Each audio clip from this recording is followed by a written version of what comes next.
Hello my dear good student. आज हम लोग को पढ़ना है 10th क्लास का 4th चैप्टर कार्बन एवं उसके यौगिक। कार्बन कार्बन एवं इनकी यौगिक। कार्बन अधातु है, इसका प्रतीक सी होता है। सर्वतोमुखी तथा कार्बन भू प्रॉपर्टी में खनिजों के रूप में 0.02% तथा वायुमंडल में कार्बन डाइऑक्साइड के रूप में 0.03% उपस्थित रहता है। सभी सजीवों, पौधों और जंतुओं का शरीर कार्बन यौगिकों का बना होता है। कार्बन में सहसंयोजी आबंध होते हैं। सहसंयोजी आबंध को हम इंग्लिश में कोवैलेंट बॉन्डिंग भी कहते हैं। कार्बन का परमाणु संख्या 6 होता है।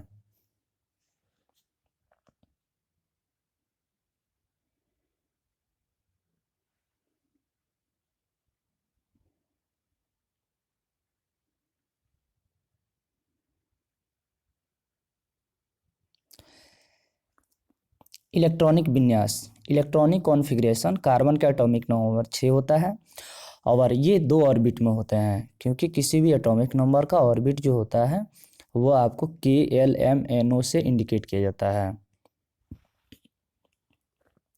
तो कार्बन 2 ही ऑर्बिट में रहता है। कार्बन की इलेक्ट्रॉन 2 ऑर्बिट तक ही सीमित रहता है। K में 2 इलेक्ट्रॉन और L में 4 इलेक्ट्रॉन, क्योंकि इसका एटॉमिक नंबर 6 होता है।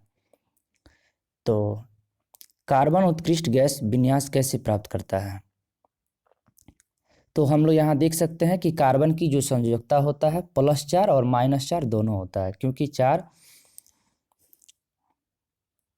कम होता है और 4 किसी को दे भी सकता है, 4 किसी को से ले भी सकता है।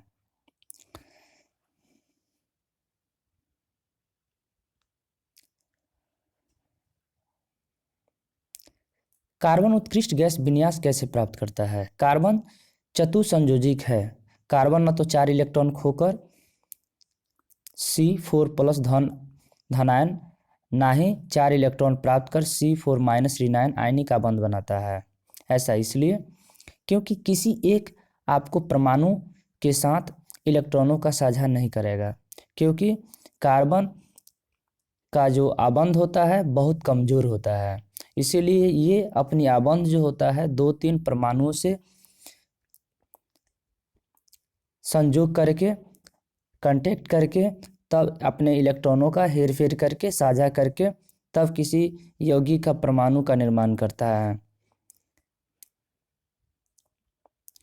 4 अतिरिक्त इलेक्ट्रॉनों को धारण करने की कार्बन के लिए अत्यंत कठिन है।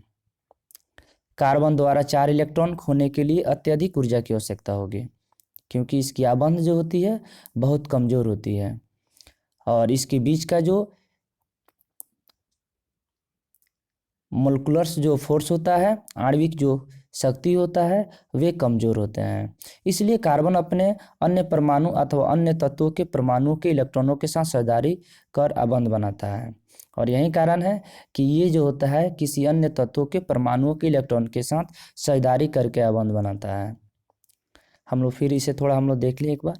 कार्बन चतुसंयोजी है। कार्बन न तो 4 इलेक्ट्रॉन खोकर C4+ धनायन और ना ही 4 इलेक्ट्रॉन प्राप्त कर C4- ऋणायन आयनिक बंध बनाता है। 4 अतिरिक्त इलेक्ट्रॉनों को धारण कर कार्बन के लिए अत्यंत कठिन है। कार्बन द्वारा 4 इलेक्ट्रॉन खोने के लिए अत्यधिक ऊर्जा की आवश्यकता होगी।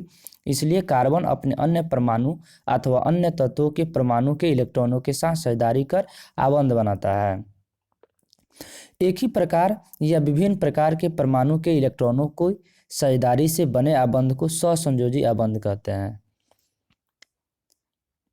एक ही प्रकार के विभिन्न प्रकार के परमाणुओं के इलेक्ट्रॉनों को साझेदारी से जो आबंध बनता है उसे सहसंयोजी आबंध कहते हैं। जैसे मान लेते हैं H2O, तो H2O को हम लोग क्या देखते हैं, ऑक्सीजन का जो वैलेंसी है कितना है, फर्स्ट ऑर्बिट में 2, लास्ट ऑर्बिट में 6, एटॉमिक नंबर उसका 8 होता है। तो उसको क्या चाहिए, 2 इलेक्ट्रॉन की कमी है।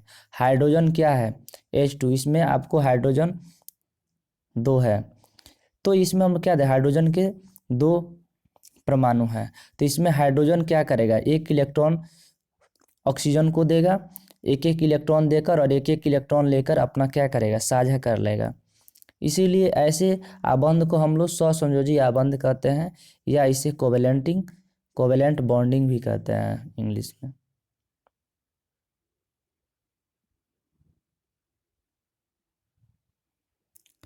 कार्बन के अतिरिक्त के परमाणु हाइड्रोजन, ऑक्सीजन, नाइट्रोजन और क्लोरीन भी इलेक्ट्रॉन की साझेदारी से अबंध बनाते हैं। अभी वहीं हम बात कर रहे थे कि जल जैसे H2O, तो क्या होता है, ये आपस में इलेक्ट्रॉनों को साझा करके ये कोवेलेंट बॉन्ड का निर्माण कर देते हैं।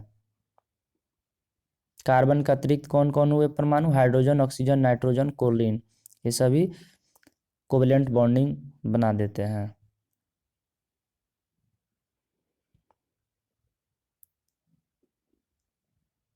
यहाँ हम लोग देख सकते हैं कि जैसे हाइड्रोजन, तो क्या देखा जा रहा है, हाइड्रोजन H2 होता है। इसमें हाइड्रोजन का संयोजकता क्या होता है, एक होता है। इसलिए ये क्या करेगा, एक इलेक्ट्रॉन दूसरे को देगा और दूसरा पहला को देगा, और इस प्रकार से इलेक्ट्रॉनों को साझेदारी करके एक इलेक्ट्रॉनों का जोड़ा बना लेते हैं। और इस प्रकार के संयोजन को आबंध को हम लोग सहसंयोजक आबंध या संयोजन समझते हैं। इस पे ध्यान देने की बात है, यदि एक इलेक्ट्रॉनों की साझा होती है तो इनके बीच सिंगल बॉन्ड होती है, AO2। यहाँ हम लोग देखते हैं कि ऑक्सीजन का परमाणु संख्या 6 होता है और इसमें 6 इलेक्ट्रॉन है और दोनों को दो दो इलेक्ट्रॉनों की आवश्यकता है। तो ऑक्सीजन की 2 परमाणु यहाँ पे क्या करेगा, 2 इलेक्ट्रॉन दूसरे को देगा और दूसरा पहला को 2 इलेक्ट्रॉन देगा, और इस प्रकार से ऑक्सीजन का जो अणु है 2 जोड़े इलेक्ट्रॉनों का साझेदारी करेंगे। यहाँ हम लोग ध्यान देंगे कि ऑक्सीजन में जब 2 इलेक्ट्रॉनों की साझेदारी हो रही है तो इसमें डबल बॉन्ड लगेगा। यहाँ हम लोग देख रहे हैं कि O double bond O oxygen परमाणु के बीच द्विआबंध होता है। ये बहुत ही इंपॉर्टेंट है कि यदि एक इलेक्ट्रॉनों की साझा होती है तो सिंगल बॉन्ड, अगर 2 इलेक्ट्रॉनों की साझेदारी होती है तो द्विआबंध बनाएगा।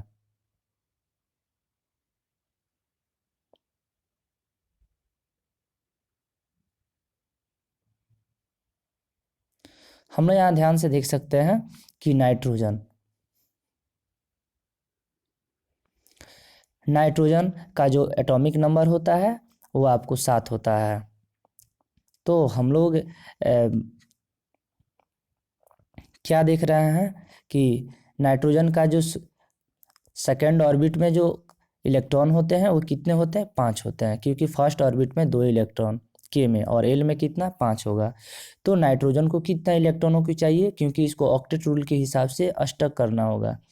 तो हम लोगों को क्या करना पड़ेगा, यहाँ पे नाइट्रोजन 2 है तो क्या करेगा, 3 इलेक्ट्रॉन दूसरे को देगा और दूसरा पहला को देगा। इस प्रकार से 3 इलेक्ट्रॉनों की साझेदारी होगा, और यही कारण है कि नाइट्रोजन के अणु में आपको आबंध बनता है। तो जब नाइट्रोजन के 2 परमाणु आपस में 3-3 इलेक्ट्रॉनों की साझा करेंगे तो नाइट्रोजन का अणु के बीच 3 जोड़े इलेक्ट्रॉनों की साझेदारी होगा, और जब 3 इलेक्ट्रॉनों का साझेदारी होगा तो इसके बीच आबंध का निर्माण होगा। तो नाइट्रोजन परमाणु के त्रि आबंध होता है। जल के अणु में ऑक्सीजन और 2 हाइड्रोजन परमाणु में एकल आबंध बनाता है, जो हम थोड़ा देर पहले बतलाए थे, आप इसे देख सकते हैं। यहाँ पे हम लोग देख रहे हैं कि H2 हाइड्रोजन की 2 परमाणु और ऑक्सीजन की 1 परमाणु। तो क्या देखा जाता है कि हाइड्रोजन की जो संयोजकता 1 है और ऑक्सीजन की संयोजकता कितना है, यहाँ पे 6 है। तो यहाँ क्या देखा जाता है, हाइड्रोजन को भी अपनी पेट भरना है, क्योंकि K फर्स्ट ऑर्बिट में इसको 2 इलेक्ट्रॉन चाहिए और ऑक्सीजन का L ऑर्बिट में 8 होनी चाहिए। तो हम लोग क्या देख रहे हैं कि हाइड्रोजन 1 इलेक्ट्रॉन ऑक्सीजन को देगा, प्रत्येक हाइड्रोजन का जो परमाणु है 1-1 इलेक्ट्रॉन ऑक्सीजन को देगा, और फिर ऑक्सीजन जो है दोनों हाइड्रोजन के परमाणु से 1-1 इलेक्ट्रॉन को साझेदारी करके अपना जल का अणु का निर्माण करेगा। तो यहाँ हम लोग क्या देख रहे हैं कि अगर एक इलेक्ट्रॉनों को देता है, एक एक इलेक्ट्रॉन का, तो यहाँ पे क्या हो रहा है, तो जहाँ एक इलेक्ट्रॉनों का यहाँ पे साझेदारी हो रहा है, इसीलिए इसमें क्या होता है, सिंगल बॉन्ड बनता है। और H single bond O single bond H, जल का अणु।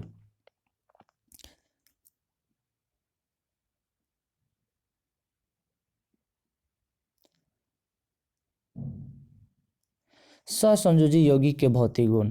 सहसंयोजी यौगिक के गलनांक एवं क्वथनांक कम होता है क्योंकि इनके बीच अंतराण्विक बल बहुत कम होता है। क्योंकि कोवेलेंट बॉन्डिंग वाले जो कंपाउंड होते हैं उसका मेल्टिंग पॉइंट और बॉइलिंग पॉइंट बहुत कम होते हैं, क्योंकि इनके बीच इंटरनल मोलिकुलर जो फोर्स होता है वो बहुत लेस होता है, बहुत कमज़ोर होता है, इसीलिए इसका मेल्टिंग पॉइंट और बॉइलिंग पॉइंट कम होता है। ये बहुत ही जल्द ही आपको क्या होता है, हीट करने पर अपनी स्थिति में परिवर्तन कर लेते हैं। सहसंयोजी यौगिक विद्युत के कुचालक होते हैं क्योंकि इनके इलेक्ट्रॉनों के बीच कोई आवेशित कण नहीं होते हैं, क्योंकि कोई अगर आवेशित कण रहता तो ये दोनों कणों को बांध कर रखता और इसके बीच अंतराण्विक बल अधिक मजबूत होता है, लेकिन इसके बीच कोई आवेशित कण नहीं होता है, कोई चार्जेबल पार्टिकल नहीं होता है। और यही कारण है कि असहसंयोजी यौगिक जो होते हैं बहुत कमजोर होते हैं। कार्बन की सर्वतोमुखी प्रकृति। श्रृंखलन, इसे चैन कहते हैं। कार्बन परमाणुओं के बीच सहसंयोजी आबंध बनाकर लंबी श्रृंखला या श्रृंखला और वलय रचना वाले यौगिक का निर्माण करता है। कार्बन के परमाणु एक दूसरे से एकल, द्वि या त्रि आबंध द्वारा जुड़े हो सकते हैं। अभी बतलाया है कि कार्बन जो है ये बहुत बड़ा आपको क्या है, श्रृंखला बना सकता है, सीधा श्रृंखला बना सकता है, वलय भी बना सकता है, रिंग भी बना सकता है। और ये जो है कार्बन के परमाणु एक दूसरे से एकल या द्वि या त्रि आबंध द्वारा भी हो सकते हैं। अभी बताया है कि अगर एक इलेक्ट्रॉनों की साझेदारी होती है तो एकल आबंध, द्वि इलेक्ट्रॉनों की साझा होती है तो द्वि आबंध, और त्रि इलेक्ट्रॉनों की साझा होती है तो त्रि आबंध बनेगा। चतुसंयोजक। कार्बन परमाणु की संयोजकता 4 होती है, जिसके कारण कार्बन 4 अन्य कार्बन परमाणु एक संयोजी परमाणु हाइड्रोजन और कोलिन, ऑक्सीजन, नाइट्रोजन और सल्फर के साथ आबंध बना सकता है, क्योंकि इसकी वैलेंसी 4 है। और यही कारण है कि अधिक से अधिक यौगिक का निर्माण कर लेता है, क्योंकि सभी से अधिक संयोजकता वाला तत्व कार्बन ही होता है, क्योंकि इसकी संयोजकता 4 होती है। इसीलिए अधिक से अधिक किसी भी तत्वों के साथ, अधिक से अधिक तत्वों के साथ ये सहसंयोजक आबंध बनाकर ये बड़े से बड़े यौगिक का निर्माण कर लेता है, जिनमें hydrogen, chlorine, oxygen, nitrogen, sulphur के साथ भी आबंध बना लेता है।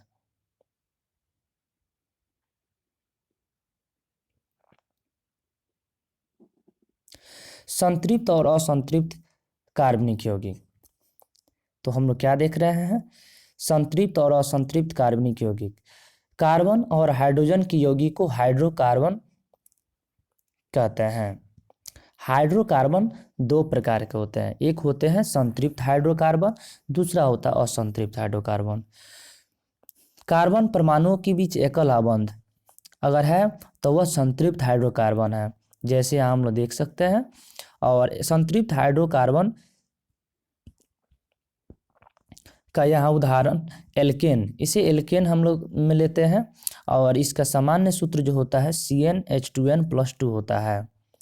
असंतृप्त हाइड्रोकार्बन में आपको कार्बन परमाणुओं के बीच द्विआबंध और त्रिआबंध भी होता है।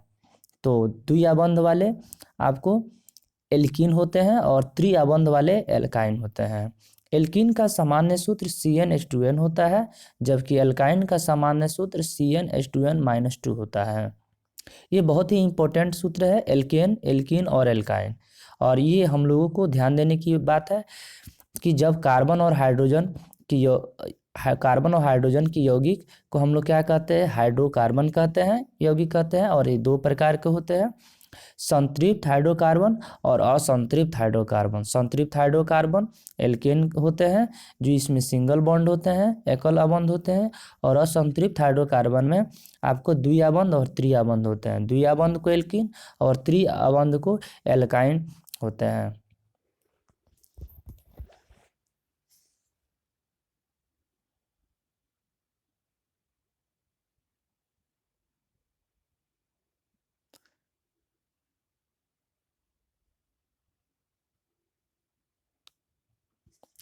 इलेक्ट्रॉन बिंदु संरचना। संतृप्त हाइड्रोकार्बन एथेन C2H6 संतृप्त हाइड्रोकार्बन के नाम आणविक सूत्र तथा संरचनात्मक सूत्र होता है। तो हम लोग क्या देख रहे हैं यहाँ पे, C2H6 कार्बन के 2 परमाणु और हाइड्रोजन के 6 परमाणु। तो ये क्या है, संतृप्त हाइड्रोकार्बन एथेन है। तो हम लोग सूत्र पे बैठा सकते हैं CnH2n+2, अगर कार्बन की जगह पे 2 रखते हैं तो C2H6 हो जाएगा। हम लोग कुछ हाइड्रोकार्बन के नाम एवं आणविक सूत्र एवं संरचनात्मक सूत्र देख सकते हैं। हाइड्रोकार्बन 1 मीथेन CH4, इसका आणविक सूत्र CH4 होता है और संरचनात्मक सूत्र C, और चारों तरफ क्या होगा, इसका सिंगल बॉन्ड होगा क्योंकि 4 इसकी संयोजकता होती है, इसलिए 4 हाइड्रोजन के साथ इलेक्ट्रॉनों को साझा करके आपको सहसंयोजक आबंध बना देगा। इथेन C2H6 और इसकी जो संरचनात्मक सूत्र है आपको इस प्रकार होता है। प्रोपेन C3H8, ब्यूटेन C4H10, आपको कार्बन 4 होगा और हाइड्रोजन कितना होगा, इसका 10 होगा, और सभी से क्या होगा, सिंगल आपको इलेक्ट्रॉनों की साझा करेगा। C5H12 pentane.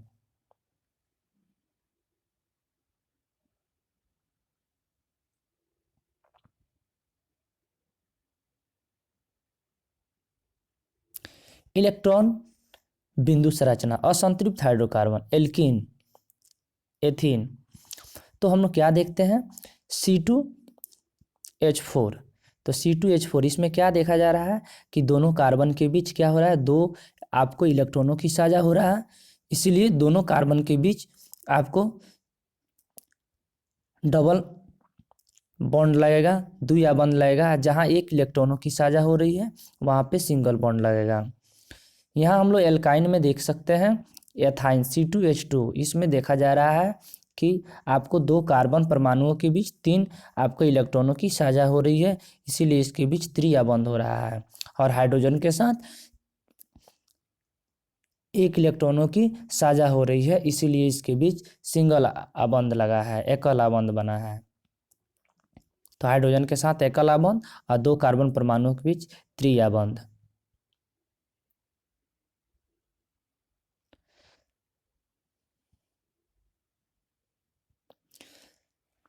हाइड्रोकार्बन के नाम एल्कीन, आणविक सूत्र संरचनात्मक सूत्र एथीन C2H6 C2H4 C। तो यहाँ हम लोग क्या देख रहे हैं, इसके बीच 2 कार्बन परमाणुओं के बीच डबल बॉन्ड है और हाइड्रोजन के साथ सिंगल बॉन्डिंग है। प्रोपीन C3H6, यहाँ ध्यान देने की बात है कि आपको मात्र 2 ही कार्बन परमाणुओं के बीच डबल बॉन्ड लगेगा, बाकी अन्य किसी भी कार्बन या हाइड्रोजन के साथ सिंगल बॉन्ड लगेगा, इस पे हम लोग ध्यान देंगे। ब्यूटेन, इसमें भी हम लोग देख रहे हैं कि आपको क्या है, 2 कार्बन परमाणुओं के बीच आपको डबल बॉन्ड है, बाकी सभी जगह आपको सिंगल बॉन्डिंग है।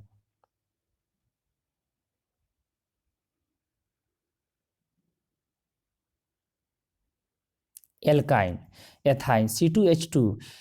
तो क्या हुआ, यहाँ भी हम लोग देख रहे हैं कि 2 कार्बन परमाणुओं के बीच त्रिआबंध बना है और हाइड्रोजन के साथ एकल आबंध बना है। प्रोपाइन, प्रोपाइन में भी हम लोग देख रहे हैं कि C3H4, यहाँ पे आपको 2 कार्बन परमाणुओं के बीच त्रिआबंध बना है, बाकी अन्य किसी भी कार्बन के साथ या हाइड्रोजन के साथ एकल आबंध बना है। 3 ब्यूटाइन C4H6, यहाँ हम लोग देख रहे हैं कि 2 कार्बन परमाणुओं के बीच त्रिआबंध बना है, बाकी अन्य के साथ सभी एकल आबंध बना है। संरचना के आधार पर हाइड्रोकार्बन सीधी श्रृंखला, इसमें हम लोग देख रहे हैं कि ये सीधी श्रृंखला के रूप में है। तो ये क्या है, इसे हम लोग सीधी श्रृंखला के रूप में प्रोपेन C3H8। तो हम लोग क्या देखते हैं यहाँ पे C3H8, तो ये क्या है, सिंगल आपको बॉन्डिंग है और ये चैन फॉर्म में है, सीधी श्रृंखला के रूप में है। उसके बाद शाखिल श्रृंखला, शाखिल श्रृंखला का मतलब ब्रांच चैन, जिसमें आपको शाखा हो। तो यहाँ हम लोग क्या देख रहे हैं कि ये जो है कार्बन की परमाणु की संख्या वैसा ही वही है, लेकिन इसमें क्या हो रहा है, चेंज हो जा रहा है। तो यहाँ क्या हुआ, यहाँ पे शाखा के रूप में निकल गया। तो हम लोग इसको क्या, और यहाँ पे क्या देखा जा रहा है कि ये जो है आपको 4 इसकी शाखा है और इसकी कितनी शाखा है, 1 है। तो ये आपको शाखा वाले श्रृंखला है। पेंटेन की संरचना C5H12। तो हम लोग क्या देख रहे हैं, ये आपको चैन रूप में हो गया और ये जो है आपको शाखा के रूप में हो गया।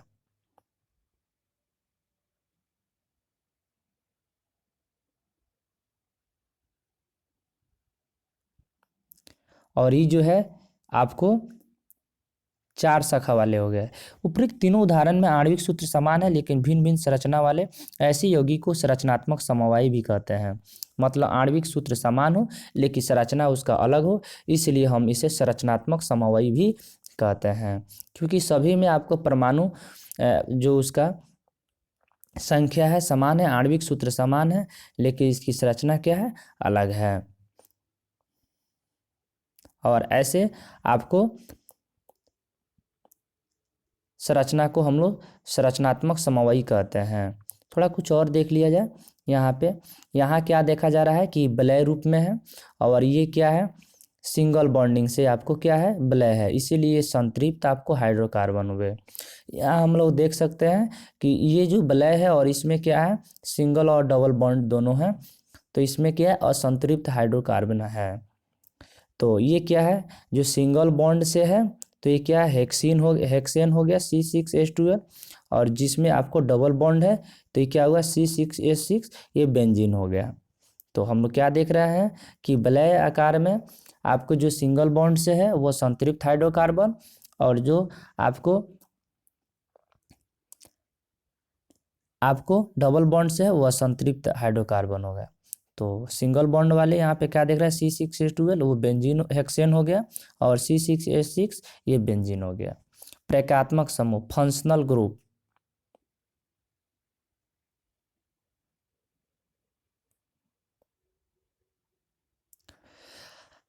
फंक्शनल ग्रुप, हाइड्रोकार्बन श्रृंखला में यह तत्व एक या अधिक हाइड्रोजन को इस प्रकार प्रतिस्थापित करते हैं कि कार्बन की संयोजकता संतुष्ट रहती है। ऐसे तत्वों को विषम परमाणु कहते हैं। हम लोग यहाँ देख सकते हैं कि हाइड्रोजन श्रृंखला में एक तत्व या अधिक हाइड्रोजन को इस प्रकार प्रतिस्थापित का मतलब होता है उसको अलग करना। कार्बन की संयोजकता को संतुष्ट रहती है, मतलब कार्बन की जो संयोजकता है उसको जो संयोजकता चाहिए, मैंने 4 संयोजकता है और 4 उससे ग्रहण अधिग्रहण करना चाहिए, तो वह क्या करता है, हाइड्रोजन को एक प्रतिस्थापित करके और किसी अन्य आपको क्या होता है, समूहों के साथ संयोग करके क्या करता है, किसी यौगिक का निर्माण कर लेता है। लेकिन निर्माण करने के दौरान अपनी जो संयोजकता होती है वो बिल्कुल संतुष्ट रहती है, और ऐसे तत्वों को विषम परमाणु कहते हैं, मतलब उससे अलग परमाणु कहते हैं। जैसे इसमें हम लोग देख सकते हैं एल्कोहल, एल्डिहाइड, कीटोन, ईथर, ये सभी विषम परमाणु वाले होते हैं। तो यह विषम परमाणु या विभिन्न परमाणुओं का समूह जो कार्बन यौगिकों को अभिक्रियाशील तथा विशिष्ट गुण प्रदान करते हैं प्रकात्मक समूह कहलाते हैं। तो हम लोग जैसे देख सकते हैं, कुछ नीचे आपको दिया होगा विषम परमाणु।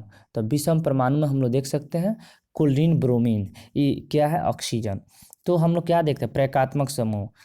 तो प्रकात्मक समूह में क्या होता है, हेलो में लिया जाता है chloro, bromo, chlorine, bromine, iodine. उसके बाद में आता है एल्कोहल। एल्कोहल का क्या होता है प्रकारात्मक समूह का सूत्र, सिंगल बॉन्ड OH। एल्डिहाइड का सिंगल बॉन्ड CHO और कीटोन का सिंगल बॉन्ड CO। ये आपको सिंगल बॉन्ड खुला हुआ है, इसका मतलब दोनों तरफ से किसी आपको हाइड्रोकार्बनिक यौगिक इनसे साझा कर सकता है, मतलब इनके साथ संयुक्त हो सकता है, जुड़ सकता है। कार्बोक्सिलिक अम्ल का क्या होता है? COOH होता है। और एल्कीन समूह का C डबल बॉन्ड होता है, डबल बॉन्ड C। और एल्काइन का single bond C triple bond होता है। तो ये सभी क्या है, ये बहुत ही इंपॉर्टेंट आपको क्या है, प्रकात्मक समूह के कुछ सूत्र हैं और इनके नाम है, और इसे आपको हमेशा याद रखना है ताकि आपको किसी यौगिक को हम लोग निर्माण करने में आपको अधिक सुविधा देगा।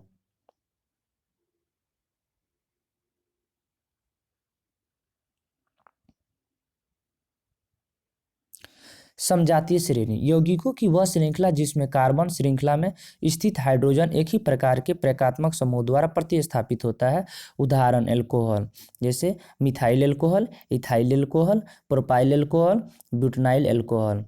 सामान्य सामान्य सामान्य सूत्र समजातीय श्रेणी के उत्तरोत्तर सदस्यों में आपको सिंगल बॉन्ड CH2 का अंतर तथा 14 म्यू द्रव्यमान इकाई का अंतर होता है। यहाँ ध्यान देने की बात है, समजातीय श्रेणी में और उत्तरोत्तर सदस्यों में जो समान श्रेणी के हैं और जो उत्तरोत्तर सदस्य में सिंगल बॉन्ड CH2 का अंतर तथा 14 द्रव्यमान इकाई का अंतर होता है। समान रासायनिक गुणधर्म तथा अणु द्रव्यमान बढ़ने से भौतिक गुणधर्मों में भिन्नता आती है। समान रासायनिक गुणधर्म तथा अणु द्रव्यमान बढ़ने से भौतिक गुणधर्म में भिन्नता आ जाती है। कार्बन यौगिकों की नामपत्ति यौगिकों में कार्बन परमाणुओं की संख्या ज्ञात करो। प्रकात्मक समूह को पूर्व लग्न या अनुलग्न के साथ दर्शाते हैं। यहाँ प्रकात्मक समूह, पूर्व लग्न, अनुलग्न एवं उदाहरण। हाइलोजन, पूर्व लग्न क्लोरो ब्रोमो आयोडो। हम लोग क्या देख रहे हैं यहाँ पे कि ये क्या है, क्लोरोप्रोपेन है। जब कोई आपको प्रकात्मक समूह आकर किसी एल्केन में जुड़ जाता है तो उसके एल्केन या एल्काइन में जुड़ जाता है तो उसका जो होता है जनरल नेम और IPC नेम में परिवर्तन हो जाता है। तो ये क्या है, क्लोरोप्रोपेन है।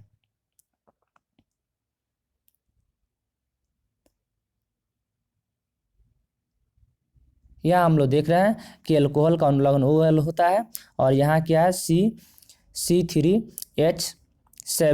तो ये क्या है, प्रोपेनॉल हो गया है। 3 में एल्डिहाइड अनुलग्न AL है, एल्डिहाइड का अनुलग्न AL होता है। तो यहाँ हम लोग क्या देख रहे हैं कि इसमें आपको C3H6H5CHO। तो ये क्या है, प्रोपेनॉल हो गया।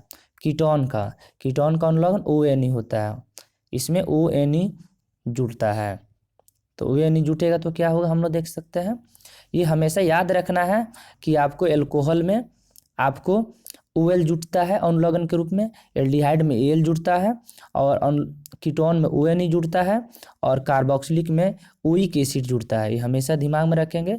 और इसका एक आपको छोटा सा हम ट्रिक देते हैं कि सभी का इसका जनरल जो फार्मूला होगा CnH2n+1 और साथ में क्या होगा, प्रकात्मक समूह।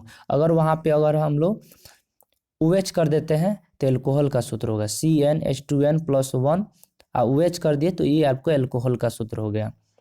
अगर हम लोग एल्डिहाइड का करें तो CnH2n+1 1 करेंगे और उसमें क्या करेंगे, एल्डिहाइड जोड़ देंगे, CHO जोड़ देंगे तो एल्डिहाइड का सूत्र हो जाएगा।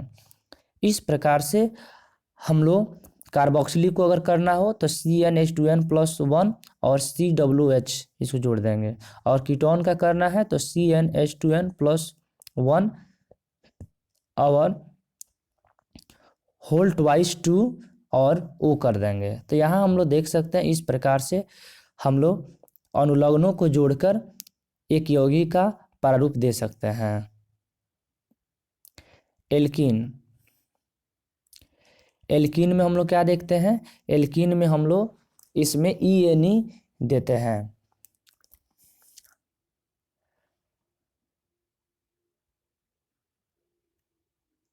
एल्काइन में YNE देते हैं। तो ये यहाँ क्या देखा जा रहा है कि C यहाँ पे क्या है C3, तो यहाँ क्या है, प्रोपाइन हो गया।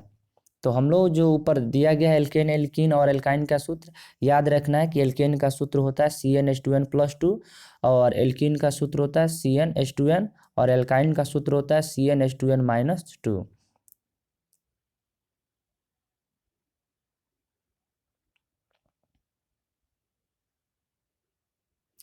कार्बन यौगिक को रासायनिक गुणधर्म। दहन।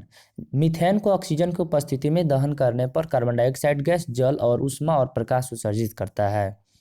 कार्बन तथा उसके यौगिक ईंधन के रूप में इस्तेमाल किए जाते हैं क्योंकि दहन पर प्रचुर मात्रा में ऊष्मा और प्रकाश मुक्त करते हैं। संतृप्त हाइड्रोकार्बन यौगिक की उपस्थिति में जलने पर नीला स्वच्छ ज्वाला उत्पन्न करता है यदि संतृप्त हाइड्रोकार्बन होगा तब। संतृप्त हाइड्रोकार्बन होगा तो वायु की उपस्थिति में जलने पर स्वच्छ नीला ज्वाला उत्पन्न करता है। असंतृप्त हाइड्रोकार्बन दहन करने पर धुआं वाली पीला ज्वाला उत्पन्न करता है क्योंकि असंतृप्त हाइड्रोकार्बन में कार्बन की प्रतिशत मात्रा संतृप्त हाइड्रोकार्बन से अधिक होती है और वायु की उपस्थिति में कार्बन का पूर्ण उपचयन नहीं हो पाता है। इसीलिए असंतृप्त हाइड्रोकार्बन धुआं काले धुएं की तरह और पीला ज्वाला उत्पन्न करता है। ऑक्सीकरण। क्षारीय पोटेशियम परमैंगनेट KMnO4 या अम्लीय पोटेशियम डाइक्रोमेट K2Cr2O7 की उपस्थिति में अल्कोहल कार्बोक्सिलिक अम्ल में परिवर्तित हो जाता है। जब एथनॉल को आपको पोटेशियम परमैंगनेट या पोटेशियम डाइक्रोमेट की उपस्थिति में जब इसे अभिक्रिया कराया जाता है तो ये क्या होता है, एथनोइक अम्ल का निर्माण होता है।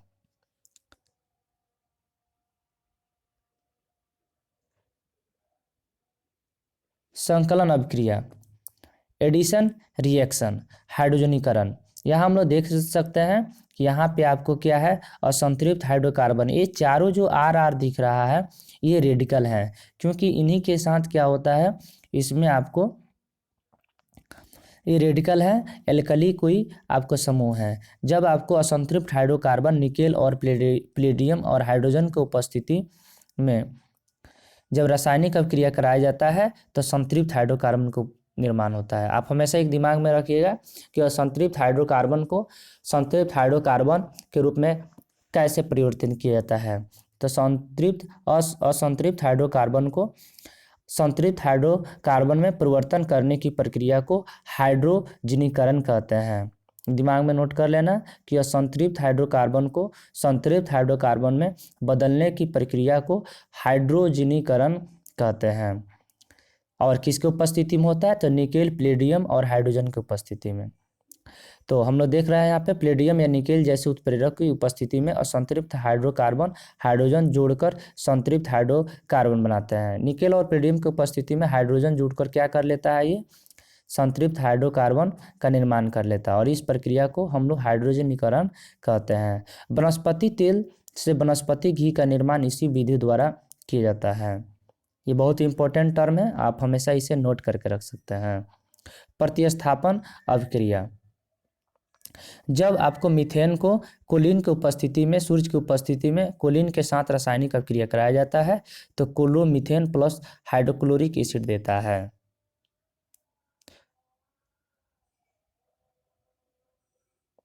कुछ महत्वपूर्ण कार्बन यौगिक। एथनॉल और एथनोइक अम्ल। एथनॉल के भौतिक गुणधर्म रंगहीन गंध और जलने वाला स्वाद, जल में घुलनशील होते हैं। एथनॉल का भौतिक गुणधर्म रंगीन होते हैं, रंगहीन गंध और जलने वाला स्वाद होता है। दूसरा होता है टर्म जल में घुलनशील होते हैं। तीसरा वाष्पशील द्रव जिसका क्वथनांक 351 के केल्विन होता है और ये उदासीन प्रकृति के होते हैं।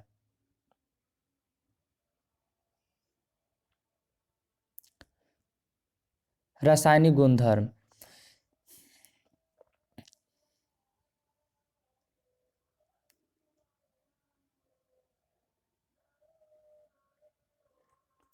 जब आपको सोडियम के साथ एथनॉल को अभिक्रिया कराया जाता है तो सोडियम एथॉक्साइड का निर्माण होता है और साथ में हाइड्रोजन गैस देता है। हाइड्रोजन गैस की उत्पत्ति से एथनॉल की जांच इस अभिक्रिया द्वारा की जाती है। जब हाइड्रोजन उत्पन्न होता है तो पता चलता है कि आपको सोडियम एथॉक्साइड का निर्माण हुआ और इसे एथनॉल की जांच भी कर लिया जाता है। निर्जलीकरण, जब आपको एथनॉल को सल्फ्यूरिक एसिड की उपस्थिति में जब इसे रासायनिक अभिक्रिया कराया जाता है तो ये दो अणु में टूट जाता है, एक एथीन और दूसरा जल देता है। एथनोइक अम्ल या इसे एसिटिक अम्ल भी कहते हैं।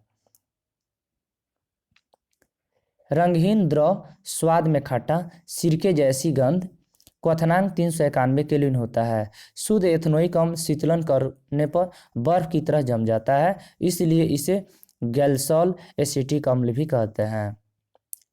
ये इम्पोर्टेंट टर्म है कि आपको एसिटिक अम्ल रंगहीन द्रव और स्वाद में खट्टा, सिरके जैसे गंध देता है और इसका जो क्वथनांक होता है बॉइलिंग पॉइंट वह 391 केल्विन होता है।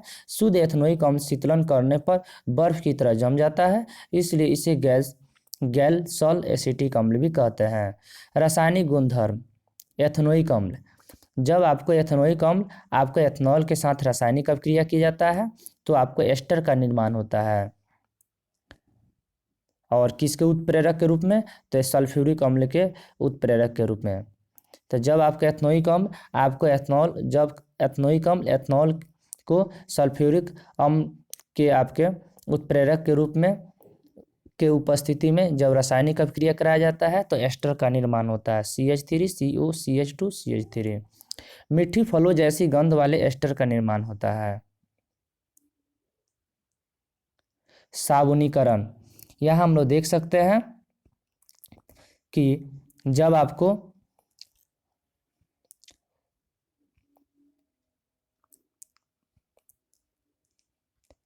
ब्यूटेनॉक्सी को सोडियम हाइड्रोक्साइड के साथ रासायनिक अभिक्रिया कराया जाता है तो आपको सोडियम एसीटेट प्लस आपको इथाइल एल्कोहल का निर्माण होता है, एथनॉल का निर्माण होता है। इस विधि से साबुन तैयार किया जाता है।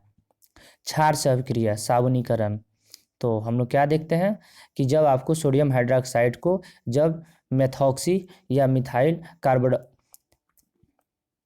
कार्बोक्सिलिक एसिड के साथ रासायनिक अभिक्रिया कराया जाता है तो सोडियम एसीटेट प्लस आपको जल देता है।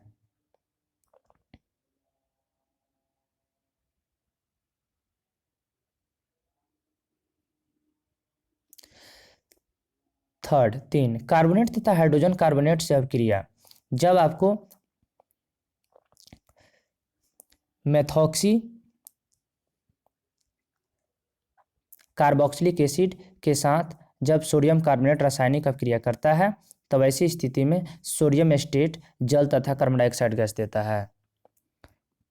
यहाँ हम लोग फिर देख सकते हैं कि मेथॉक्सी कार्बोक्सिलिक एसिड या मिथाइल कार्बोक्सिलिक एसिड जब आपको सोडियम बाइकार्बोनेट के साथ रासायनिक अभिक्रिया करता है तो सोडियम एसीटेट जल और CO2 गैस देता है। साबुन और अपमार्जक, साबुन लंबी श्रृंखला वाले कार्बोक्सिलिक अम्लों के सोडियम पोटेशियम लवण होते हैं, जैसे हम लोग देख सकते हैं कि C17H35COONA, यही आपको क्या है, साबुन का सूत्र है। जो लंबा श्रृंखला वाले आपको कार्बोक्सिलिक अम्ल के सोडियम पोटेशियम लवण होते हैं। साबुन केवल मृदु जल में सफाई किया जाता है। अपमार्जक, लंबी श्रृंखला वाले कार्बोक्सिलिक अम्लों के अमोनियम या सल्फोनेट लवण होते हैं। अपमार्जक कठोर एवं मृदु जल में सफाई किया जाता है। ये इंपॉर्टेंट टर्म है, आप इसे नोट कर सकते हैं और ये आपके एग्जाम के लिए बहुत उपयोगी साबित होगा।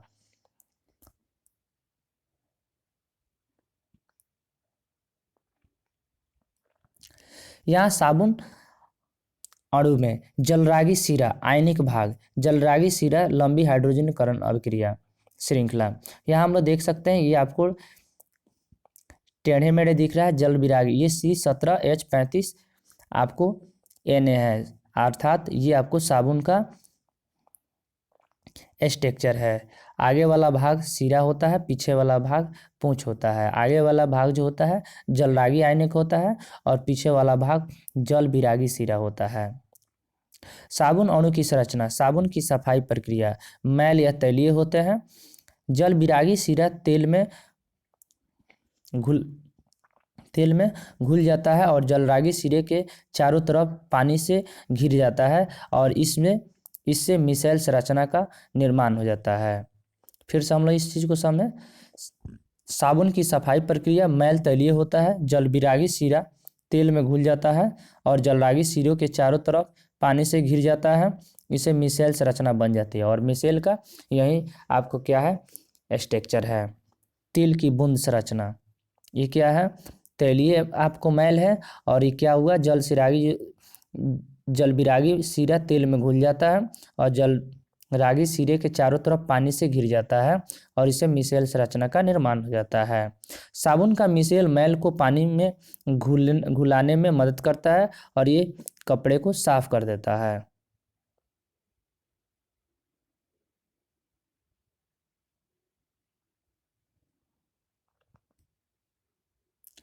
साबुन कठोर जल में उपस्थित मैग्नीशियम तथा कैल्शियम के लवण के साथ अभिक्रिया करके अघुलनशील पदार्थ एस्कॉम बनाता है और यह एस्कॉम सफाई प्रक्रिया में बाधा डालता है।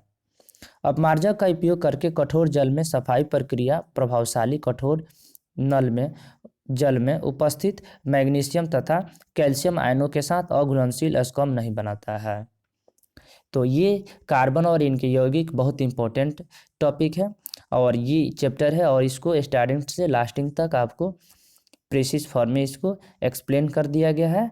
आप इसे नोट कर सकते हैं, आप इसे हमेशा देख सकते हैं, जिससे आपका यह चैप्टर बेटर से बेटर आपको स्ट्रांग हो जाएगा और ये आपको बिहार बोर्ड के लिए बहुत उपयोगी होगा। थैंक्स।